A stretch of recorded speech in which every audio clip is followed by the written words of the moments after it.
ሰላም ለእናንተ ይሁን ውድ ፕሮግራማችን ተከታታዮች።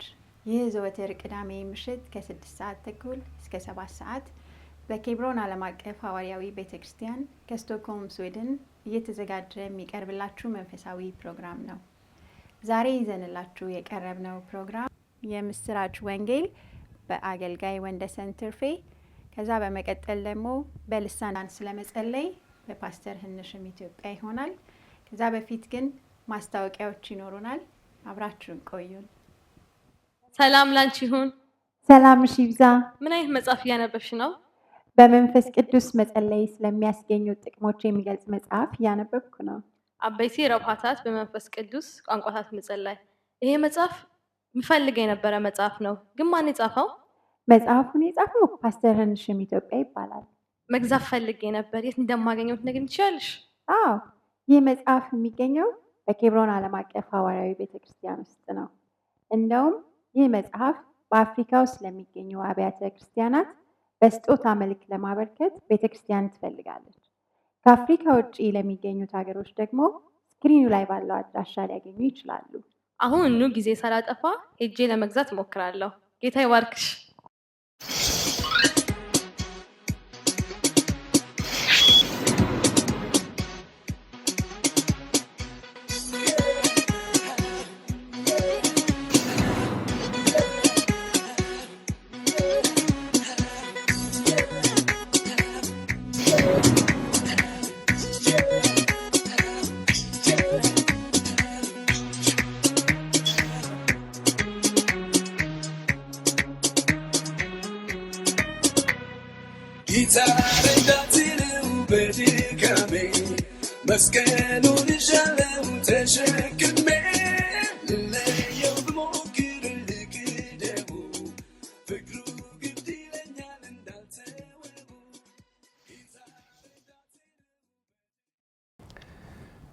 በቅርብም በሩቅም ሆናችሁ ይህንን ፕሮግራም ለምትከታተሉ ሁሉ ሰላም ለእናንተ ይሁን። ዛሬ የምስራች የሆነ ዜና ለነግራችሁ ይዤ መጥቻለሁ። ይህንን የምስራች ዜና ለመስማት ልባችሁን ከፍታችሁ እንድታዳምጡኝ ሁላችሁንም በጌታ በኢየሱስ ስም ጠይቃችኋለሁ። ከመጽሐፍ ቅዱስ ክፍል ከሆነው ማቴዎስ ምዕራፍ 9 ቁጥር 35ን አንድ ላይ እናነበው። በጌታ በኢየሱስ ስም አነበዋለሁ። ኢየሱስ በምኩራባቸው እያስተማረ የእግዚአብሔርን መንግሥት የምስራች እየሰበከ እንዲሁም ደዌንና ሕመማንን ሁሉ እየፈወሰ በከተሞቹና በመንደሮቹ ዞረ። የእግዚአብሔርንም መንግሥት የምስራች እየሰበከ። ይህ ዛሬ የምነግራችሁ የምስራች ከ2000 ዓመት በፊት ኢየሱስ ይዞት የመጣውና በምድር ላይ የምስራች እያለ የሰበከውን እንጂ አዲስ የምስራች አይደለም። ይህ የምስራች ዜና ከ2000 ዓመት በፊት ወደዚች ዓለም ይምጣ እንጂ ዛሬ ድረስ ብዙ ሰዎች ጋር አልደረሰም። ብዙዎችም ሰምተውት ያልተረዱት አሉ። ይህም ማለት በአንድ ምሳሌ አድርጌ ብነግራችሁ አንድ ሰው በዕድሜ ልክ እስራት ታስሮ በእስር ቤት ውስጥ ተቀምጦ ሳለ ድንገት አንድ ቀን ዳኛው የእሱን ጉዳይ ተመለከተለትና እንዲፈታ ወሰነ። ይህ ሰው እንዲፈታ ሲወሰን የፍቺ ደብዳቤ ተጻፈ። ደብዳቤውም ተጽፎ በፍርድ ቤቱ ማህተም ተረጋግጦ ይሄ ሰውዬው ወደ ታሰረበት እስር ቤት እንዲላክ ተደረገ። እቺ ደብዳቤ ግን ወደ ሰውየው ጋር ለመላክ አስፈላጊው ዝግጅት ተደርጎ እዛ እስከሚደርስ ድረስ ረጅም ጊዜ ፈጀ። እዛም ሲደርስ የእስር ቤቱ አዛዥ ደብዳቤውን እንዳገኘ ወስዶ ለዚህ ለረጅም ጊዜ ለታሰረው ሰው ደብዳቤ እንደመጣለት ነግሮ ደብዳቤውን ሰጠው። ይህ ሰው ደብዳቤውን ሲመለከት ተፈቷል። ጥሩ የምስራች ዜና ለሱ ደርሶታል። እንግዲህ የእስር ቤቱም አዛዥ መፈታቱን ስላወቀ የእስር ቤቱን በር ከፍቶ ሰውየውን ከእስር ቤት እስር ለቀቀው። ሰውየው በነፃ ሄደ። እግዚአብሔር የተመሰገነ ይሁን። እንግዲህ እዚህ ጋር ልነግራችሁ የምፈልገው ምንድን ነው? ይህ ሰው ከእስር ቤት የተፈታው ዳኛው ተፈታሃል ብሎ የወሰነለት ቀን ቢሆንም ይሄ ሰውዬ ግን ከእስር ቤት ተፈቶ ነፃ የወጣው ግን ደብዳቤው የደረሰው ዕለት ነው። ልዩነቱ ምንድን ነው? ሰውየው የተፈታው ዳኛው የወሰነለት ቀን ቢሆንም ከእስር ቤት ግን ተፈቶ የወጣው ደብዳቤው የደረሰው ዕለት ነው። ከ2000 ዓመት በፊት ኢየሱስ በመስቀል ላይ ሰርቶ የጨረሰውና ተፈጸመ ያለውን ነፃ የሚያወጣንን ስራ ነው ዛሬ የምስራች ብዬ ልነግራችሁ የመጣሁት። ኢየሱስ የተመሰገነ ይሁን። ይህ የተሰራውና የተጨረሰውን ስራ እስካላወቅን ድረስ በእስር ቤት ሆነን መቀመጣችን የማይቀር ነው። ምክንያቱም ስለ መፈታታችን የሚናገር ምንም እውቀት ወደኛ ስላልደረሰ በጨለማ ውስጥ ሆነን እንጠባበቃለን። በመጽሐፍ ቅዱስ ላይ በሆሴ ምዕራፍ 4 ቁጥር 6 ላይ እንደዚህ ይላል፣ ሕዝቤ እውቀት ከማጣቱ የተነሳ ጠፍቷል። ደግመዋለሁ፣ ሕዝቤ እውቀት ከማጣቱ የተነሳ ጠፍቷል። ዛሬ ከመጥፋት የሚያድነውን እውቀት እየነገርኳችሁ ነው። እኛ የሰይጣን እስረኛ ሆነን እንድንኖር ያደረገንን ሁሉ በመስቀል ላይ ኢየሱስ ለውጥ አድርጎ እኛን ነፃ ካወጣን በኋላ በእኛ ህይወት ፋንታ የኛ የነበረውን ዕዳችንን በህይወቱ ከፈለልን። እግዚአብሔር የተመሰገነ ይሁን። ኃጢአተኞች ሆነን ሳለ እኛን ጻድቃን ለማድረግ እሱ ኃጢአት ሆነ። በሽተኞች ሆነን ሳለ እኛን ጤነኞች ለማድረግ እሱ ታመመ። ሐዘንተኞች ሆነን ሳለን እኛን ደስተኛ ለማድረግ እሱ አዘነ። ተቀጪዎች ሆነን ሳለ እኛን ነፃ ለማድረግ እሱ ተገረፈ። በጨለማ ሆነን ሳለን እኛን በብርሃን እንድንመላለስ ለማድረግ እሱ ወደ ሲኦል ወረደ። የተረገምን ሆነን ሳለ እኛን የተባረክን ለማድረግ እሱ በእንጨት ላይ እንደ እርጉም ተሰቀለ። እርኩሶች ሆነን ሳለ እኛን ቅዱሳን ለማድረግ እሱ እርኩስ ሆነ። እንግዲህ ታስረንበት የነበረው ዕዳችንን በኢየሱስ ክርስቶስ ተከፍሏል። ስለዚህም ዛሬ ነፃ የምንወጣበት ቀን ነው። ደግሜ ልንገራችሁ፣ ዛሬ ነፃ የምንወጣበት ቀን ነው። ይሄ እውቀት ወደኛ ጋር ሲደርስ ነፃነታችን ወደኛ ይመጣል። ዛሬ ይዤ የላችሁ የመጣሁት ኢየሱስ ወደዚህ ምድር ይዞት የመጣውን የመንግስተ ሰማይን አገር የምስራች ነው። ዛሬ በዚች ዓለም ያሉ መንግስታት በምድር ላይ ያለውን ችግር ለማስተካከል ሲሉ በየ4 ዓመቱ አንዳንዱም በየ5 ዓመቱ ምናልባትም የተሻለ አስተሳሰብ ያለው ሰው ሊገኝ ይችላል፣ ችግራችንንም ሁሉ ሊቀርፍልን ይችላል ብለው በማሰብ መንግስት ለውጥ እንዲደረግ መንግስት ይመርጣሉ።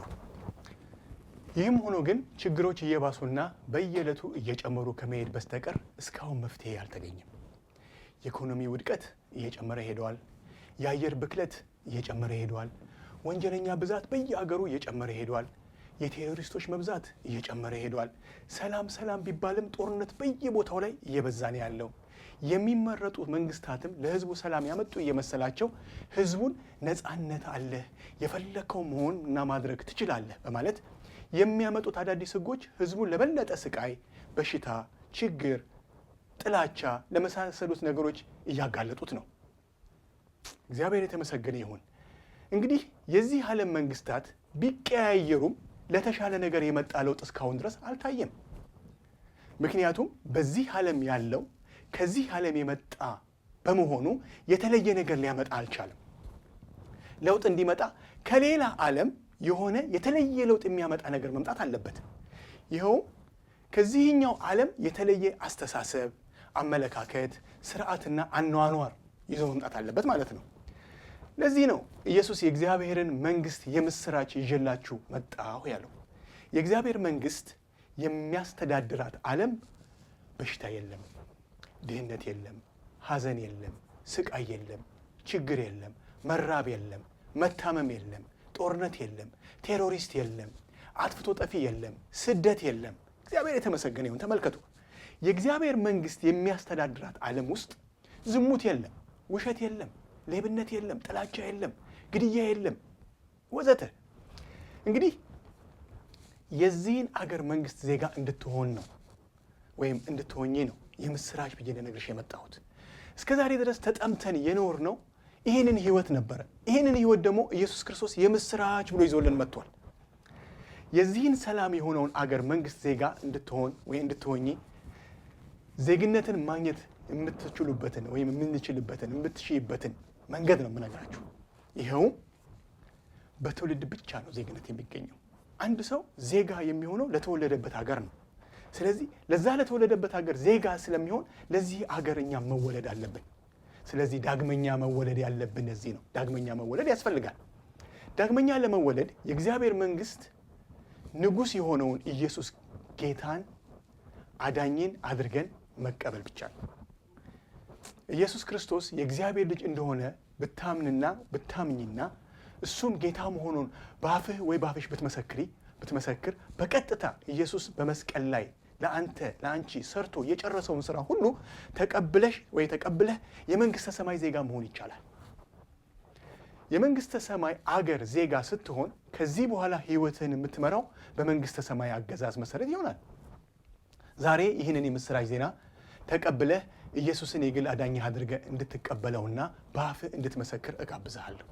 ስለዚህም ይህን ለማድረግ ከዚህ በኋላ የምንጸልየውን ጸሎት ከኔ ጋር ሆነን እኔ የምለውን ቃል ከኔ በኋላ እየተከተላችሁ በመድገም አብረን እንድንጸልይ ወይንም በስክሪኑ ላይ በምታዩት ጽሑፍ በማንበብ እንድትጸልዩ ጠይቃችኋለሁ። እግዚአብሔር ይባርካችሁ። እንጸልይ።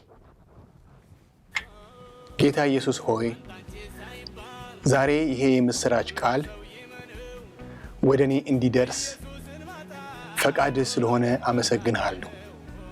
ጌታ ኢየሱስ እኔ ኃጢአተኛ ነኝ። ነገር ግን አንተ በመስቀል ላይ ሆነህ የሰራኸውን ሞትህን፣ ከሞት መነሳትህን፣ በአብ ቀኝ መቀመጥህን አምኛለሁ። ዛሬ አንተን ኢየሱስን የሕይወቴ ጌታ ነህ ብዬ በአፌ እመሰክራለሁ። አንተ ሕይወትህን እንደሰጠኸኝ እኔም ዛሬ በሙሉ ልቤ አምኜ ሕይወቴን ሁሉ አስረክብሃለሁ። ዛሬ እኔ ዳግም ተወልጃለሁ። ስለዚህም የመንግሥተ ሰማይ ዜጋ ሆኛለሁ። ይህን ስላደረክልኝ አመሰግንሃለሁ። በጌታ በኢየሱስ ስም አሜን።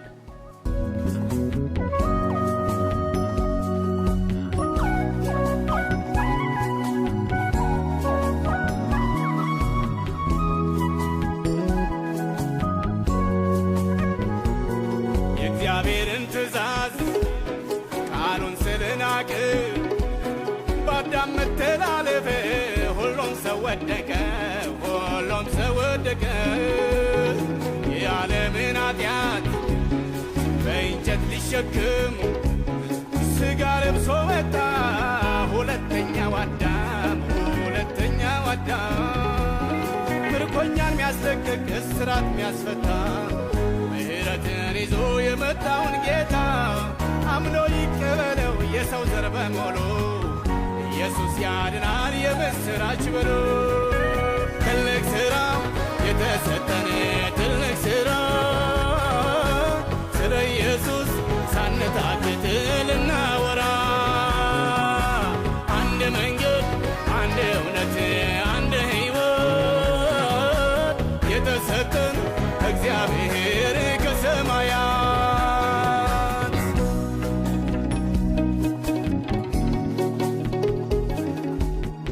ዳኔ አገዛዝ ቀንበሩን ሲያከብድ የዓለምን እንቆቅልሽ እየበዛ ሲሄድ እየበዛ ሲሄድ ኃያላን ነገሥታት ጠላቶች ቢሆኑ ሊያድን የተቻለው ማነው ለመሆኑ?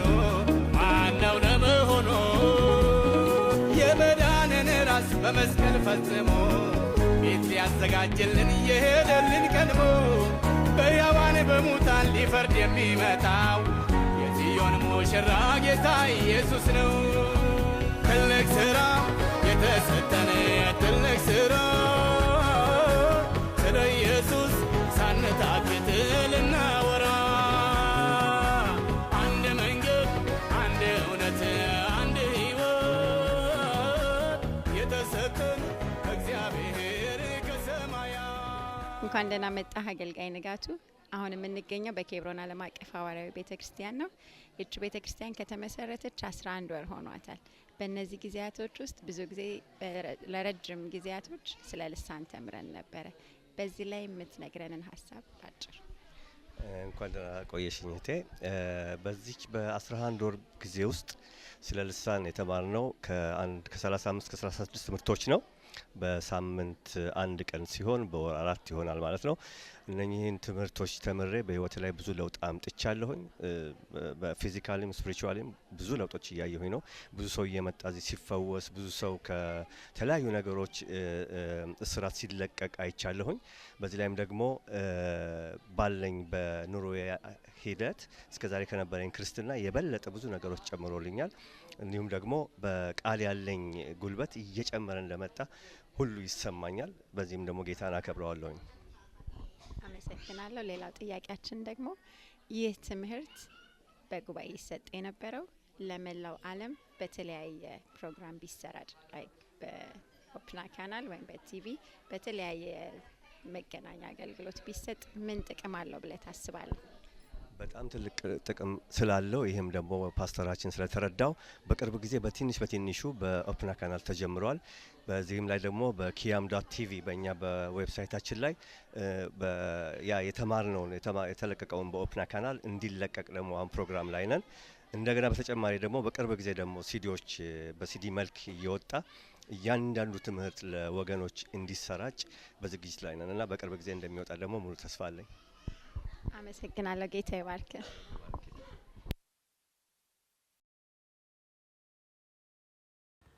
ሰላም ለእናንተ ይሁን። ባለፈው ጊዜ እንዳልኳችሁ ነው ሁለተኛ ፓርት መጠናል።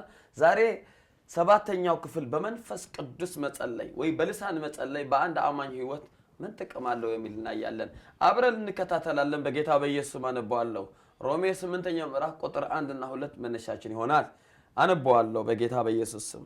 ስለዚህ በክርስቶስ ኢየሱስ ያሉት አሁን ኩነኔ የለባቸውም፣ ምክንያቱም የህይወት መንፈስ ሕግ በክርስቶስ ኢየሱስ ከኃጢአትና ከሞት ሕግ ነፃ አውጥቷቸዋል። የሚገርማችሁ ሐዋርያ ጳውሎስ በክርስትና ጉዞው በመጀመሩ ሳለ በህይወት የሚያስቸግረው የነበረ ጉዳይ አንድ ነበር። የእግዚአብሔር ሕግ ጽድቅ እንደሆነ የእግዚአብሔር ሕዝብ መልካም እንደሆነ በልብ ያውቃለሁ አለ። እንዳልኖርበት ግን በስጋዬ ሌላ ሕግ አያለሁ፣ ስጋዬ ይጎተኛል፣ ያስቸግረኛል፣ በመሃል ቆሜያለሁ ብሎ በጣም ራሱን በሰቆቅታ ራሱን ያቀርባል። መጨረሻ ግን 8ኛው ምዕራፍ ቁጥር 1 ምን አለ? በእግዚአብሔር መንፈስ ወይ ህይወት በሚሰጥ መንፈስ ግን ኩነኔ የሚባል ከማንኛውም የእግዚአብሔር ሕዝብ ላይ ተጥለዋል አለ። ይህ ምን ማለት ነው? በክርስትና ጉዞ ወደ ክርስትና ከመጣን በኋላ መንፈሳችን ዳግም ተወልዶ ጉዞ ከጀመርን በኋላ በህይወት ከሚያስቸግሩን ነገሮች በጉዞ አንድ ኃጢአት የሚሉት ነገር ነው። ለብዙ ክርስቲያን ለብዙ አማኝ ኃጢአት ያስቸግረዋል። ያንዳንዱ በአደባባይ በይፋ ያደርገዋል ምናቱ ካለመቻሉ የተነሳ፣ አንዳንዱ ግን በስውር ያደርገዋል። በብዛት ኃጢአት ያስቸግረዋል። ኃጢአት እንዴት ነው መልሱ? በክርስትና እያለን እኔ ጌታ ተቀብዬ እያለሁ ለምን ዝሙት ያስቸግረኛል? ለምን ቂም ያስቸግረኛል? ለምን ነው ራስ መውደድ ያስቸግረኛል? በቃ በተለያየ መልክ የእግዚአብሔር መንፈስ በአገልጋዮችም ሳንቦም ይገለጥልኛል። ለመኖር ጉልበት አጣለሁ የምትሉ ወገኖች፣ ወንድም እህት፣ በቅርብ የሆነ በሩቅ የምትከታተሉ ሰዎች ዛሬ መልስ ይዘላችሁ ቀርብ ያለው በጌታ መንፈስ እንዲህ እያለ ነው ሐዋርያ ጳውሎስ፣ ከተቸከርኩበት ነፃ ያወጣኝ የእግዚአብሔር መንፈስ፣ ህይወት የሚሰጥ የእግዚአብሔር መንፈስ። ይህ መንፈስ በውስጣችሁ አለ። እንዴት እንቀሳቀስ? አንድ አማኝ በልሳን ሲጸልይ፣ አንድ አማኝ በመንፈስ ቅዱስ ሲጸልይ በተደጋጋሚ በተለይ ረጅም ላለ ጊዜ ቢያደርገው መንፈሱ ይነሳሳና ስጋው ላይ ያስቸገረው ባህሪ፣ ስጋው ላይ ያስቸገረው ነገር፣ ስጋው ላይ ያስቸገረው ኃጢአት ይቀልጣል፣ ስፍራ አያገኝም። አንድ ነገር ልበላችሁ፣ አሕዛብ ኃጢአት ሲያደርጉና አማኝ የሆነ ሰው ኃጢአት ሲያደርግ የተለያየ ነው።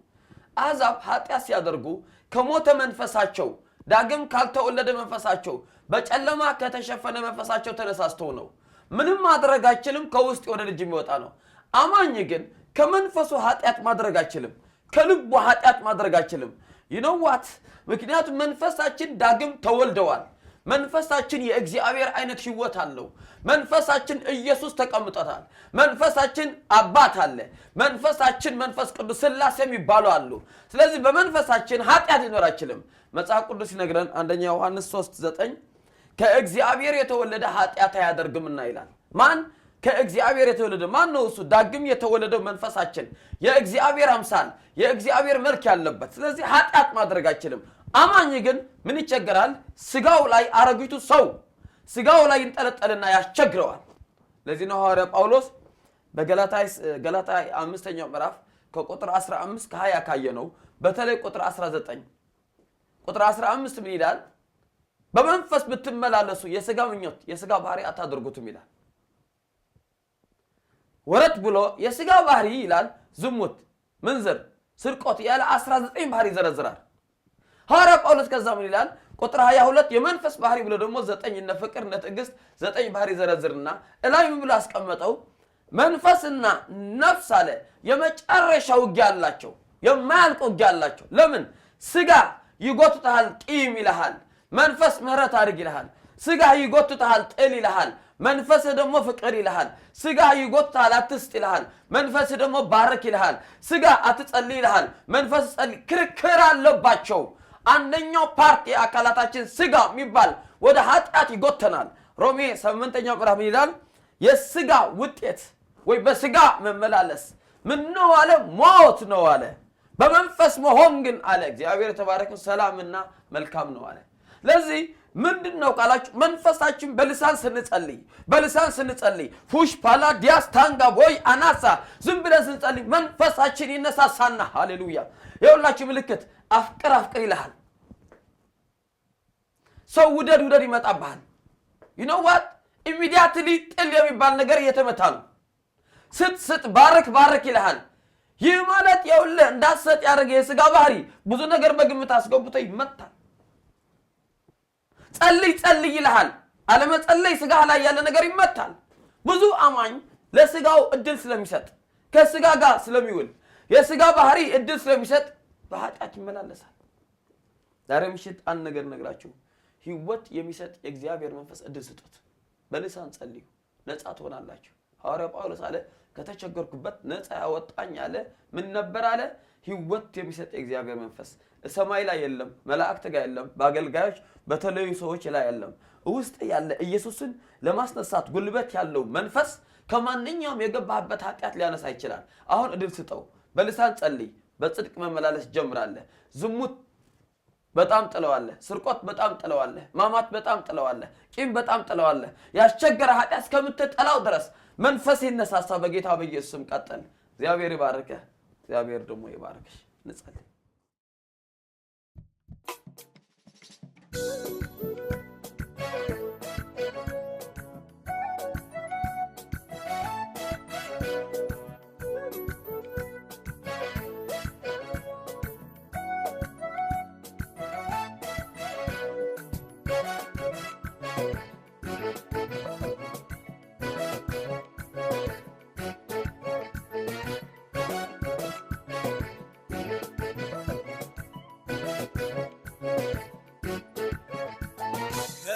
ከወደድከኝ እሰግዳለሁ ምስጋናዬ ጌታዬ እኔ አበዛል ከወደድከኝ እሰግዳለሁ እልልታዬ ጌታዬ እኔ አበዛል አመልከዋለሁ ጌታዬ አመልከዋለሁ ኢየሱሴ አመልከዋለሁ ጌታዬ አመልከዋለሁ ኢየሱስ አመልከዋለሁ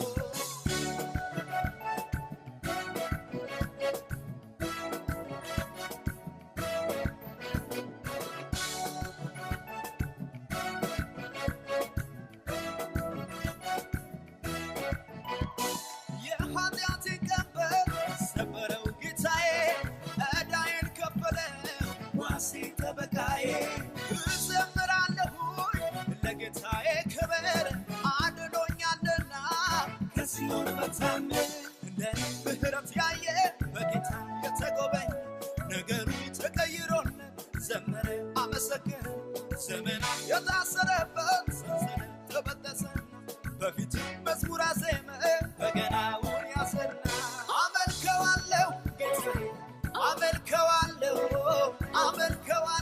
ኢየሱስ አመልከዋለሁ ጌታዬ አመልከዋለሁ ኢየሱስ አመልከዋለሁ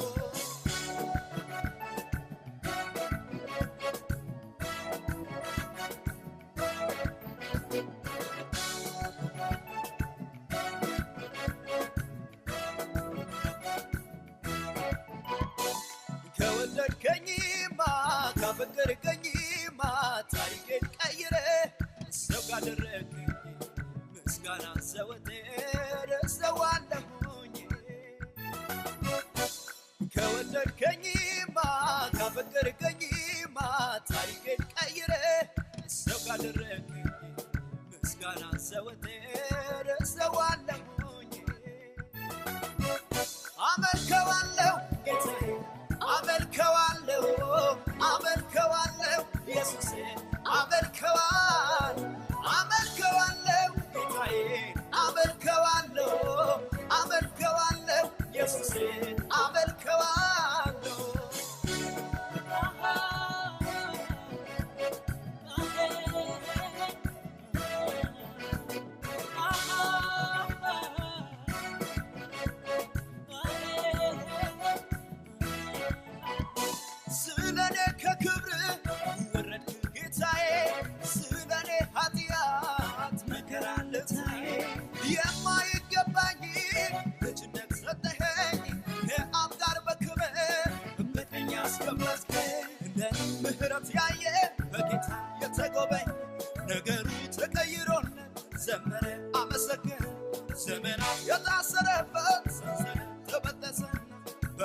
መዝሙር አዜመ በገናውን ያሰና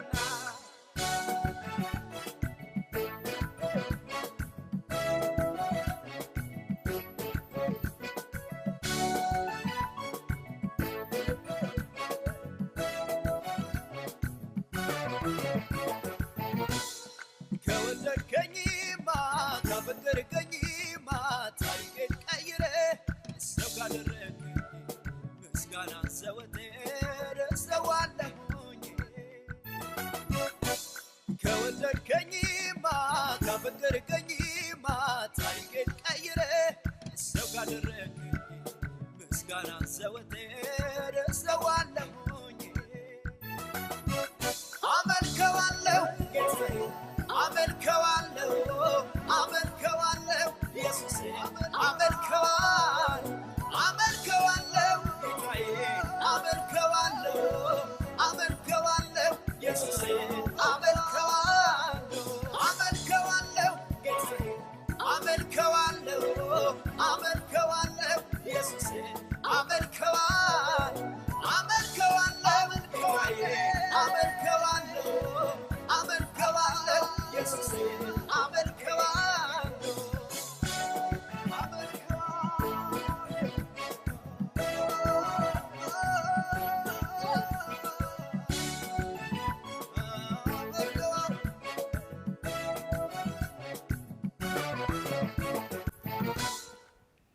በነበረን ፕሮግራም እንደተባረካችሁ ተስፋ እናደርጋለን።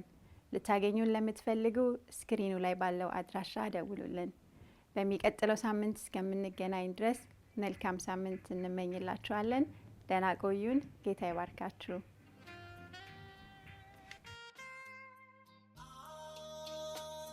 ዛሬ